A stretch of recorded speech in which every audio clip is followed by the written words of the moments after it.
because I think, and I'm going to make up an example that I think will be a little bit easier for you to understand. All right, so please, hey, Ms. Smith, go ahead and throw that away, man, for right now so you can catch this. And then if you got questions, ask me while I'm working through it. But the midpoint rule, guys, can be used to approximate any indefinite integral. All right. You start by, well, first of all, understand you have an interval from A to B. You start by dividing the interval A to B into n subintervals. N subintervals is how many times you're going to divide it. All right. And you find delta x, with delta x equals b minus a over n. All right, so you need to know that right there. And then you find the midpoint of each interval. All right, and I'm going to show you how to find the midpoint in a second. All right, and then once you find the midpoint, you evaluate f at each midpoint and form the sum of these intervals. All right, so essentially what this is you would integrate, and then you would do b minus, or you find delta x. Remember, this right here is delta x. And you multiply, all right, by the evaluation of each function. Now, before I start, remember, guys, f of x equals what? Y. All right, that equals y, okay? So y is the height, guys. All right, y is the height. We'll come back to that in a second. All right, the greater the number of rectangles you divide the interval into, the closer the approximation the midpoint rule will give you. All right, so let's look at an example, and I'm going to start with this. Y'all see right under this, you got a little space. So let's start with f prime of x equals x squared. All right, let's start with that. Matter of fact, it doesn't even matter. We can just say f of x equals x squared. All right, I'm making this up, all right, because I think it'll be easier for you to understand if you see something that's going to give you concrete values. All right, and then when we start working in fractions, you'll understand the principle behind that, okay? So we start with x squared, and let's say we're gonna look at this from the intervals from 0 to 8. All right, 0 to 8. Well, first we're going to approximate our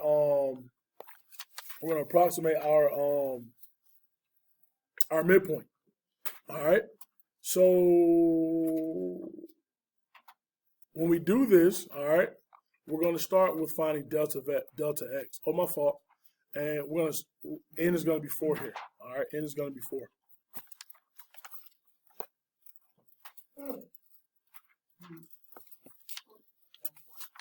Huh? I just made it 4. I can make it 5. I can make it. I'm making it values. Again, I'm picking values right now where we're going to get concrete answers. All right, so when we apply the fractions and the decimals, you'll know how to apply it. You see what I'm saying? Yeah. So I don't want to make it too complicated. We're trying to, do some tough intervals. So to find delta x, how do we find delta x first? Integrate. Nope. Look up top. B minus a over n. Correct. B minus a over n. So this is a, this is b, this is n. So we end up with 8 minus 0 over 4, which is 2. So delta x equals 2. All right. This right here, guys, is really the rectangle's width. All right, and let me explain what the rectangles are. All right, you would normally sketch this graph. You would graph it. All right, so x squared, if you look at just the right side, all right, just the right side, because it's a parabola, right? If I look at just the right side, 0, 2, 4, 6, 8. All right. Well, the width, this is 2 units apart. That's what delta x represents, the rectangle width. And then there are these rectangles, all right, that go up to the graph. All right. They go up to the actual graph itself, and they get higher and higher and higher and higher. Right. Oh, my fault. I'm drawing them all wrong. Let me redraw these rectangles. There we go. Yeah, it's like a barbell. All right. Now the midpoint is well, let me slow down. Let's talk about the actual width of all of this. We got to find the width, but we need the midpoints, all right, of each of these bar graphs. All right. So what we're going to do is we're going to make a number line, all right, that's going to represent, and the actual, well, the approximation. We're going to do the approximation of the area first. All right, so for the approximation, what you end up doing is Let me rewrite this so I can have more space.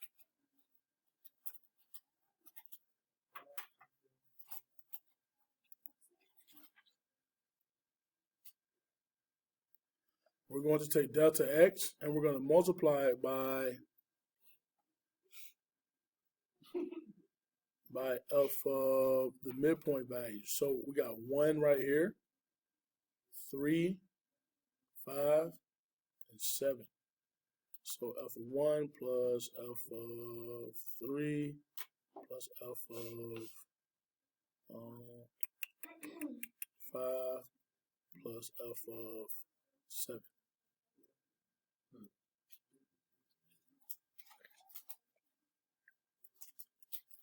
So with this approximation, we know delta x is 2. And so f of 1. If I plug 1 into x squared, that would be what? 1. So that's 1. If I plug 3 into x squared, that's what? 9. All right. If I plug 5 into x squared, that's what? 25. And if I plug in 7, that's 49. All right. Oh, you done with that? I feel you. All right. So look. You add this up, right? 25 and 49. Or look, that's 50 right there. So 50 plus what? 34 is what? 168? Oh, excuse me. 84 times 2 is 168. So the this is 84 in the bracket. Oh, times 2 is 168. Why you squaring them? Because x squared. X squared. So this is the approximation, all right, using the midpoint here. Using the midpoint rule. No, we gotta find the actual one. All right, so this is an approximation. All right. Now I'm gonna show you how to actually find the midpoint. All right. Sir? Why do you use the approximation? You use approximation when the derivative is just too tough to, know what I'm saying, calculate each one. Yeah. Yeah, that's why you approximate the area. Now, one thing I want to show y'all is all these values right here, 1, 9, 25, and 9, those are the heights, right? Because look, if I do 1 squared, well, it's 1, right? That's how tall this is. If I do 3 squared, it's 9. You see what I'm saying? If I do like 3,9. Yeah. But that's how tall this is right here. You see what I'm saying? The midpoints are where they cross the actual graph itself. So this one will actually come up more right there. But now we find the actual one. All right. So to find the actual area, we're gonna integrate from a to b of f of x dx. All right. So in this case, we have the integral from 0 to 8 of x squared dx. And when we integrate that, that gives us what? No, x squared. What is x squared? If you integrate x squared? X cubed over 3. All right, and we have to evaluate it from 0 to 8. All right. So when you evaluate this from 0 to 8, guys, you end up with 8 cubed over 3 minus 0 cubed over 3.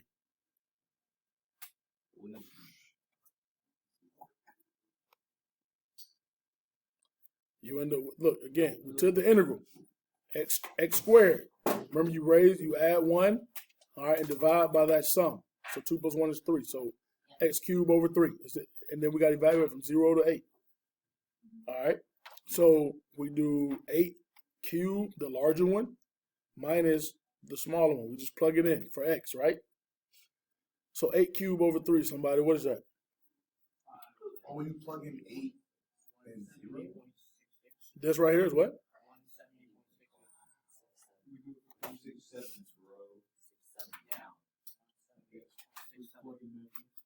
8 cubed divided by, what's 8 cubed? 512. All right, so 512 over 3 minus 0, right? Is what? 170.67. All right, this is the actual area right here underneath the curve. So that's the point. The approximation is, and that's a good observation. The approximation is, again, we have those very tough functions that are hard to integrate. We can use an approximation to get close to our value. You see what I'm saying?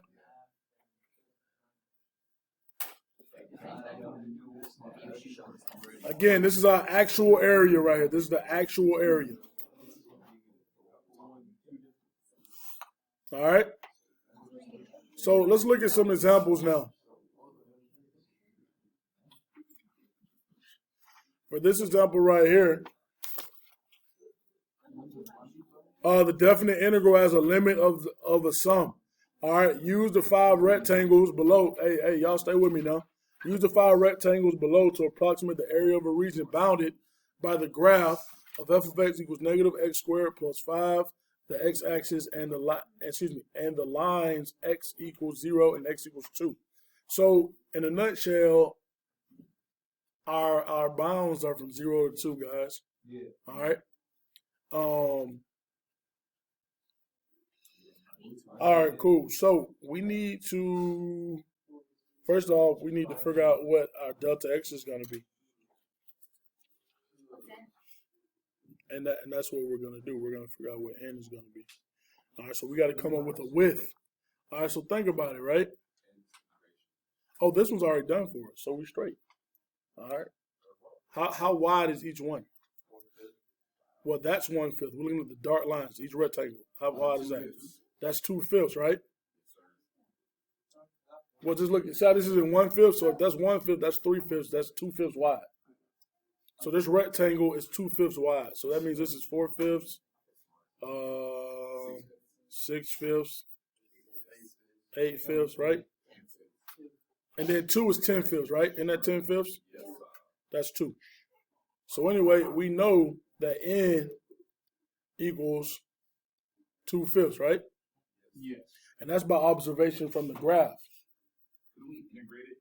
Isn't n like what you add, like, since it's x squared, would it be 3? Like, no, this isn't. No. Slow down. You're going to do the midpoint first. You got to practice the midpoint.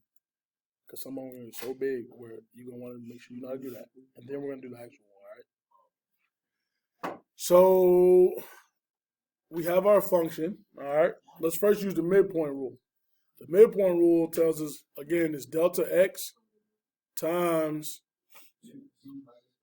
f of, listen. Trey, we already know what n is. Delta x is.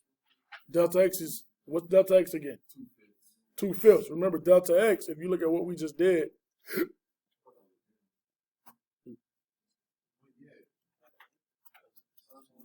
no, right here. I wrote it down right here. Delta x is the rectangle's width. No, we already have it. Look at the graph, Trey. Do you understand that delta x is the rectangle width? All right, look at the graph. How wide? I'm sorry, I was wrong there. My fault. I said that wrong. How wide is this? 2/5. So my fault. I said n is 2/5. My apologies. N is not 2/5, guys. That's the rectangle width. That's delta x. I should have said delta x. My apologies.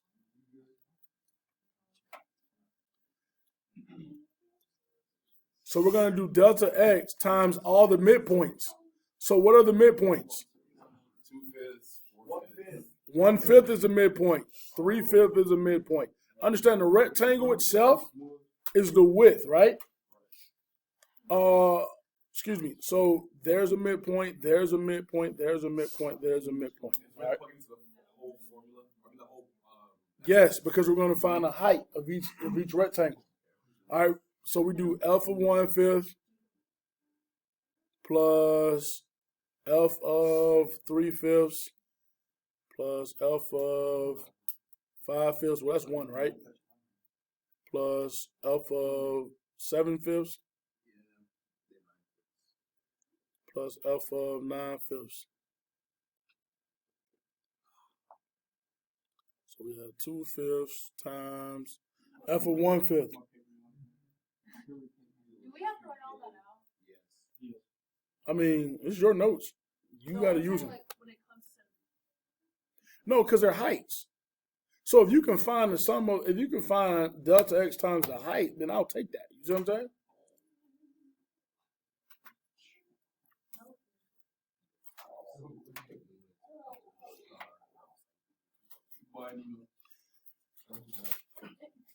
So in a nutshell, guys, when y'all evaluate it, you would do negative 1/5 squared plus 5, ... and you do the rest, all right? And that's what you were asking, right? Yes. All right, so cool. Well, what is the approximation? I'm not gonna calculate. I ain't got it. That's a lot of it's work. 100. You got to keep this going. You got to do 2/5 times negative 1/5 squared plus 5 plus negative 3/5 squared plus 5. Don't we do like the little b minus a over n? No matter. Listen.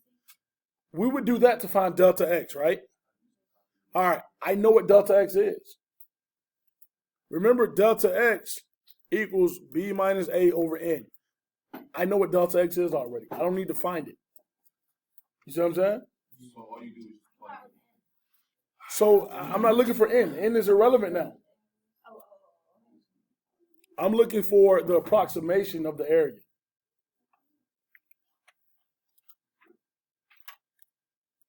So you would continue this for each of those x values. Wow. Did you do it? Yeah. So what'd you get?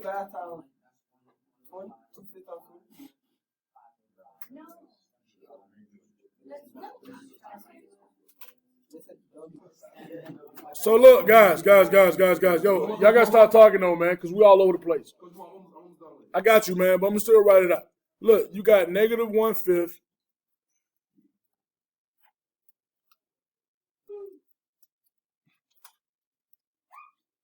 I got. Hold on real quick. Negative 1/5 squared plus 5, right? Plus negative 3/5 squared plus 5 plus 5/5. So negative 1 squared plus 5. All right, plus negative 7/5 squared plus 5 plus negative 9/5 squared plus 5.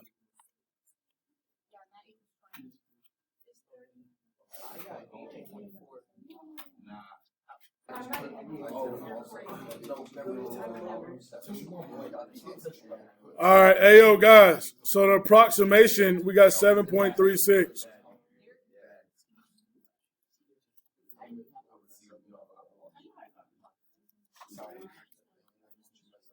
All right. Now, ayo, listen, look. We need to find the exact value.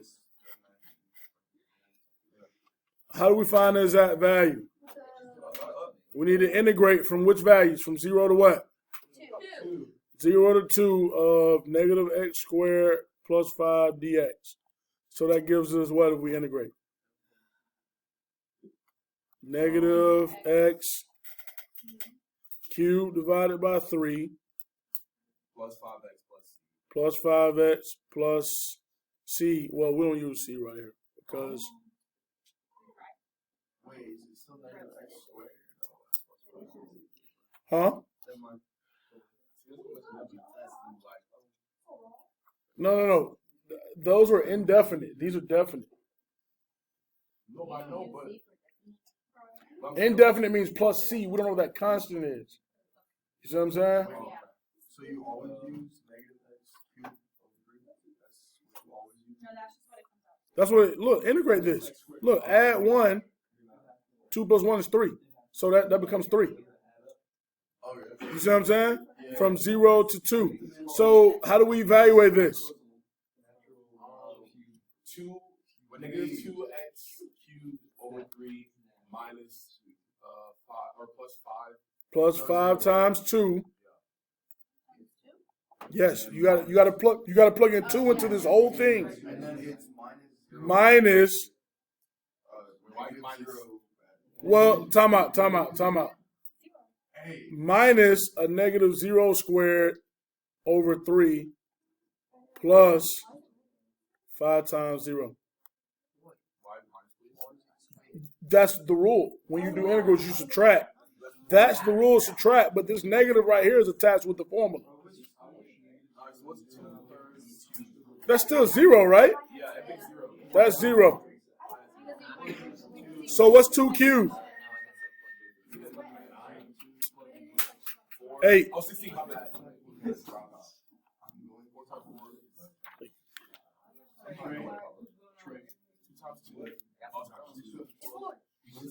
What is this? What?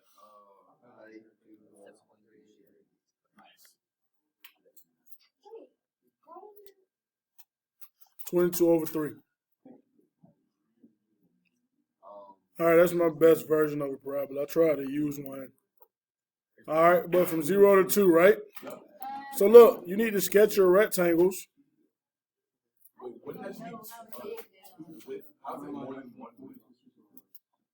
Or like, how's it more than 1 graph, bar graph? It's just 2 spaces. You know what I'm saying? Like, Nah, read it. What does it say?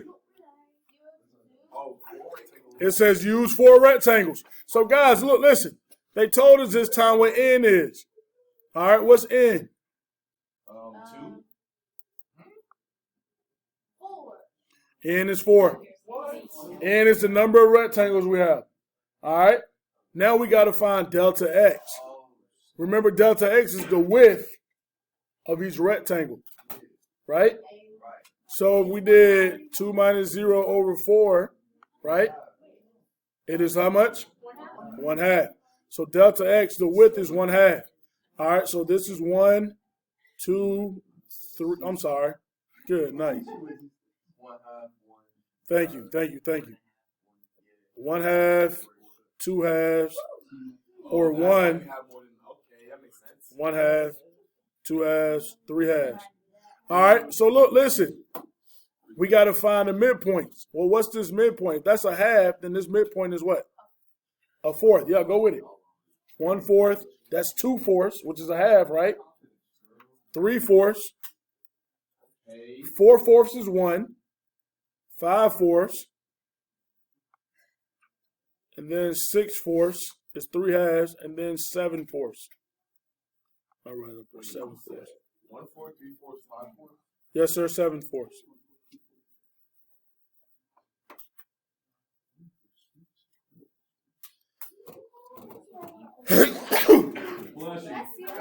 Thank you.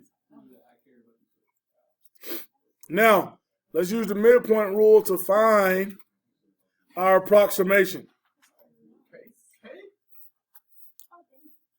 So that's going to be delta x times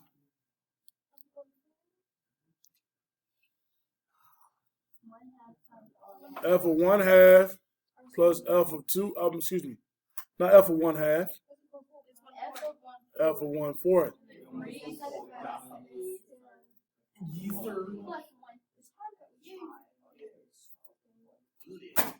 F of 3/4 plus f of 5/4. Isn't it all plus 1 first? You don't have to use. Yes, so when you do it all, you're going to add plus 1 to it.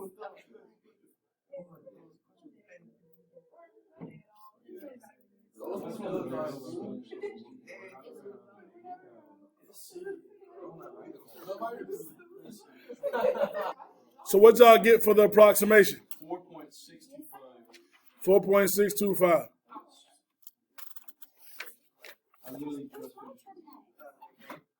So okay, so if that happens to me, and I forget to put plus 1 to all of them, can I just like put plus 5 at the end? I don't know, try to see. But see, did you already multiply 1/2 to it?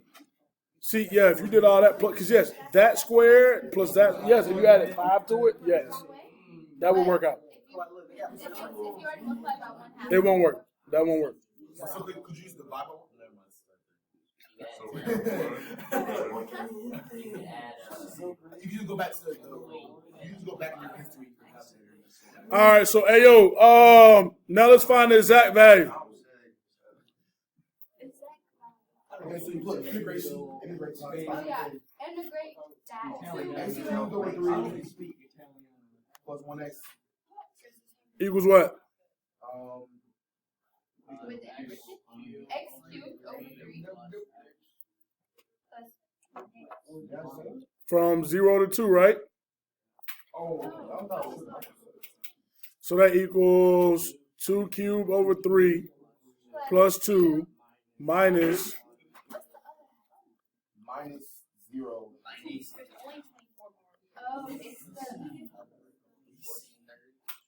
14 thirds. It's so you do the first one and you do the top first. Is it 4.6? Yeah. You know what I'm saying? So you plug in 2 for the first, like you plug in 2 for x,